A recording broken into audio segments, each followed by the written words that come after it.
Goodman. You're watching GVTV News. Thanks, Amy, and I'm Randy Hansen. In today's World News headlines, Iran to allow nuclear inspectors into secret military complex. And Obama urges Netanyahu to back off on military threats against Iran. And retired generals sign open letter opposing war with Iran. And Holder, the thief, defends killing of U.S.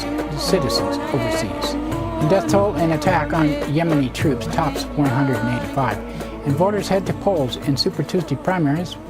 Romney wins most of them. And out of Russia, more than 600 arrested with protesting Putin's election. And China's envoy to press Syria for ceasefire. And Senator John McCain calls for airstrikes against Syria.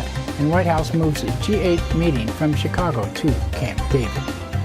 And fewer Gitmo prisoners rejoined militant groups than previously reported. And out of Ecuador, 12 arrested inside the Chinese embassy to protesting copper mine deal. And thousands protest higher education cuts in California. And 2 arrested in Idaho for attempting to block passage of tar sands equipment. And black students face much harsher punishments in public schools. GVTV News would like to say the views expressed in our news broadcast do not necessarily reflect the views of NCTV Digital Media Center. But before these stories, GVTV News would like to thank one of our underwriters who supports your only visual video news media in Nevada County. That's right, it's us, GV News.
In today's first world news story, Iran has announced it will allow international nuclear inspectors to visit its secret Parchin military complex. Iran has long said its nuclear program is for civilian purposes only, but some international analysts have speculated Iran may be using the Parchin complex to do research relevant to nuclear weapons. It is not clear when inspectors from the International Atomic Energy Agency will visit the site.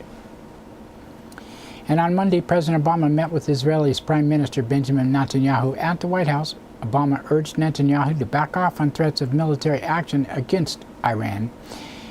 President Obama said, "We do believe that there is still a window that allows for a diplomatic resolution to this issue, but ultimately the Iranian regime has to make a decision to move in that direction, a decision that it has not yet made thus far." And as I emphasized, even as we will continue on the diplomatic front, we will continue to tighten pressure when it comes to sanctions. I reserve all options. My policy is not going to be one of containment. My policy is prevention of Iran obtaining nuclear weapons. And as I indicated yesterday in my speech, when I say all options are at the table, I mean it. Hours after the White House meeting, Israel's Prime Minister Benjamin Netanyahu addressed AIPAC, the American-Israel Public Affairs Committee, and said, "We're determined to prevent Iran from developing nuclear weapons. We leave all options on the table, and containment is definitely not an option. Jewish state will not allow those who seek our destruction to possess the means to achieve that goal. A nuclear arms Iran must be stopped." 8 retired U.S. military intelligence officials have signed an open letter to President Obama urging him to say no to war with Iran.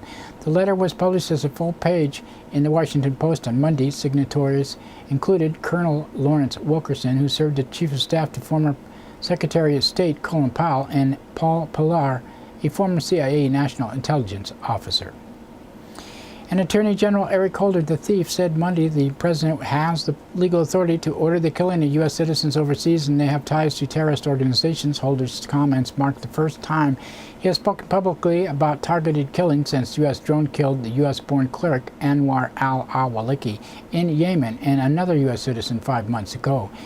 Holder said some argue that the president is required to get permission from federal court before taking action against United States citizens who is a senior operational leader of the Al-Qaeda or associated forces.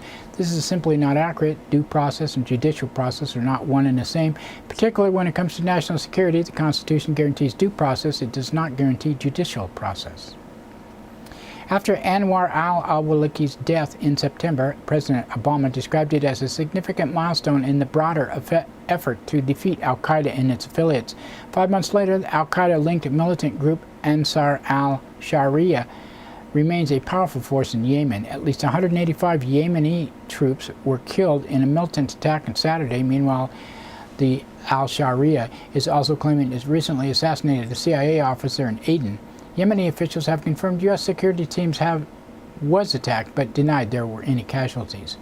And voters head to the polls on 10 states, or they did, in the Super Tuesday primaries in Ohio, Georgia, Massachusetts, Tennessee, Vermont, Virginia, Oklahoma, Idaho, North Dakota, and Alaska. Mitt Romney pretty much won quite a few of them. Rick Santorum won a couple, and Gingrich won one, Georgia. And basically, Ron Paul came in pretty good all the way through it, but didn't win any of them, but he was in the middle. And some of them he was pretty close to the top. Up for grabs were 437 delegates. Newt Gingrich did win the Georgia 76 delegates. Romney expected to win Virginia. Well, he did win Virginia. Anyway, it was very interesting. Rick Santorum said, don't listen to the polls, don't listen to the media hype and all the things about what the race is about. Just focus on whether we want a man who can stand up and paint a very different vision for this country, someone who's got a principled record, someone who's willing to go out and talk about the issues that are confronting this country, all the issues, not just how we're going to manage the economy better. The country is more than just the economy. In other campaign news, Romney's wife coming under scrutiny after she said, I don't even consider myself wealthy. The Romneys are worth at least $250 million. Mitt Romney recently faced a backlash after he said his wife drove a couple of Cadillacs. Voters will be deciding a number of other issues. In Ohio, there was a closely watched primary House race between two longtime members of Congress, Marcy Kaptur and Dennis Kucinich. Meanwhile, in Vermont, voters in 50 towns will be voting on local resolutions challenging corporate personhood and Supreme Court Citizen United decision. Russian police have detained more than 600 opposition protesters in Moscow and St. Petersburg after taking part in protests Monday against Vladimir Putin's election victory. Putin won Sunday's presidential election with 63.6% of the vote, but international election monitors said the conditions of the elections were clearly skewed in favor of Putin.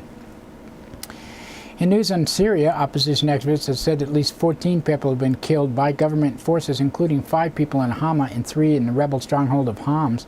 Activists also said the Syrian military has targeted a bridge near the Lebanese border that has been used in crossing by wounded civilians and refugees. Meanwhile, China's special envoy to Syria is expected to press the Syrian authorities for a ceasefire to end the country's crisis that has killed at least 7,500 people. On Monday, Senator John McCain of Arizona became the first U.S. senator to call for the United States to begin launching airstrikes against Syria. He said providing military assistance to the Free Syrian Army and other opposition groups is necessary, but at this late hour, that alone will not be sufficient to stop the slaughter and save innocent lives.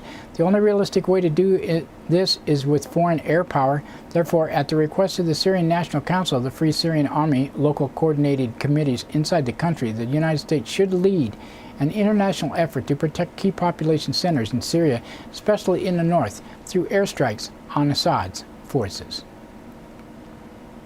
The White House has moved the upcoming G8 meetings from Chicago to the heavily guarded Camp David in Maryland. Chicago was prepared to hold back-to-back meetings in May of the G8 and NATO. The NATO meeting is still happening in Chicago as planned. Protest groups have been planning large demonstrations to coincide with both meetings. Joe Losbacher, head of the United National Anti-War Committee in Chicago, described this decision to move the G8 meeting to Camp David as a major victory. He said the administration is taking G8 someplace where they won't have to face the people who suffer under their policies. The Director of National Intelligence said Monday that far fewer prisoners released from Guantanamo Bay rejoined the militant groups than previously reported. In a new report, the intelligence officers said that 16% of the detainees released, 95 out of 600, were confirmed to reoffend.